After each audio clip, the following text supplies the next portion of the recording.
ನವರಾತ್ರಿ ಹಬ್ಬದ ವೇಳೆ ಹೋರಿ ಕುರಿತು ಸಾಮಾಜಿಕ ಜಾಲತಾಣದಲ್ಲಿ ಟ್ರೋಲ್ ಮಾಡಿದ್ದಾನೆ ಎಂಬ ಆರೋಪದ ಹಿನ್ನೆಲೆ ಯುವಕರ ಮೇಲೆ ಗುಂಪೊಂದು ಹಲ್ಲೆ ನಡೆಸಿದ ಘಟನೆ ಹಾವೇರಿಯಲ್ಲಿ ನಡೆದಿದೆ.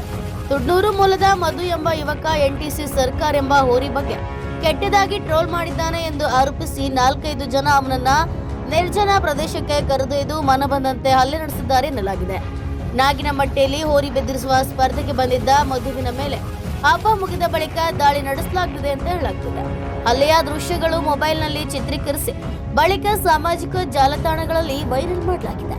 ಘಟನೆ ಹಾವೇರಿ ಶಹರ್ ಪೊಲೀಸ್ ಠಾಣೆ ವ್ಯಾಪ್ತಿಯಲ್ಲಿ ನಡೆದಿದ್ದು, ಪ್ರಕರಣ ದಾಖಲಿಸಿ ಆರೋಪಿಗಳ ವಿರುದ್ಧ ಕಾನೂನು ಕ್ರಮ ಕೈಗೊಳ್ಳಬೇಕೆಂದು ಸಾರ್ವಜನಿಕರು ಆಗ್ರಹಿಸಿದ್ದಾರೆ. ಈ ಕುರಿತು ಪೊಲೀಸರು ತನಿಖೆ ಆರಂಭಿಸಿದ್ದು ಹೆಚ್ಚಿನ ಮಾಹಿತಿಯನ್ನು ನಿರೀಕ್ಷಿಸಲಾಗುತ್ತಿದೆ. Bureau report, news pulse, Haveri.